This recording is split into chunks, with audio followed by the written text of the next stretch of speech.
அரிசிகள் நிறையா பக்கம் போகுதுங்க. அதனால் அதை கொஞ்சம் செக் பண்ணணும், அதை கொஞ்சம் செக் பண்ணணுங்கிறதுனால தான் இங்கே வந்துருக்கு. இங்கே பக்கத்தில் இருக்கிற பார்டர் ஏரியாலையும் இந்த தேனிக்குள்ளே கூட நிறைய ரேஷன் கடைகளில் மக்களோட மனால் கோரிக்கைன்னு நல்ல அரிசி கிடைக்கல அப்படின்னாரு. அதையும் இருந்து இந்த தாளக்கூர் இன்னைக்கு ரேஷன் கடை லீவாக இருக்கும், குறைதீர்ப்பு முகாம் இருக்குது.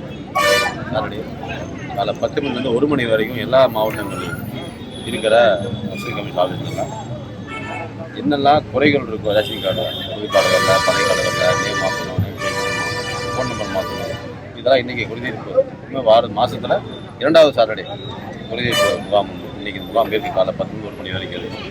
எல்லா மக்களும் அணுகலாம். அதனால் இன்றைக்கி நம்ம இந்த ஏரியாவில் வந்து இந்த குறைதீர்ப்பு முகாம் எப்படி பண்ணிட்டு இருக்காங்க, என்னெல்லாம் ரேஷன் கடைகள் என்னெல்லாம் கொடுக்குறாங்க, மக்களுக்கு மனால் கோரிக்கை வந்து இங்கே நல்ல அரிசி இல்லைன்னு சொல்லியிருக்காங்க. அதையும் குடோன்லாம் போய் எந்த அரிசி இருக்குது, எப்படி தரமாக வருது, எங்கேருந்து கொண்டு வந்திருக்காங்க ஆய்வு பண்ணி இனி வருங்காலங்களில் தரமான அரிசி மக்கள் தரணுங்கிறதுக்காக வந்துருக்கு. எல்லா குடோன்லையும் ஆய்வு பண்ணிவிட்டு இன்றைக்கி ஈவினிங்குள்ளே அது.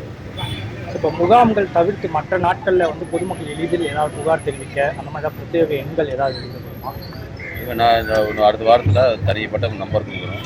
வாட்ஸ்அப் நம்பர் இருக்கும், டோல் ஃப்ரீ நம்பர் இருக்கும், இமெயில் நம்பர் எல்லாமே.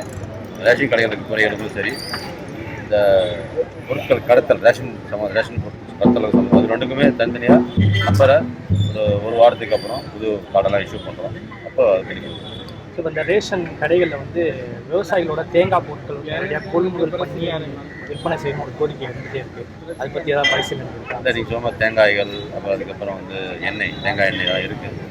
இதெல்லாம் மாண்பு மூலம் டிஸ்கஸ் பண்ணிவிட்டு வருங்காலங்களில் அதை பற்றி வைடும்.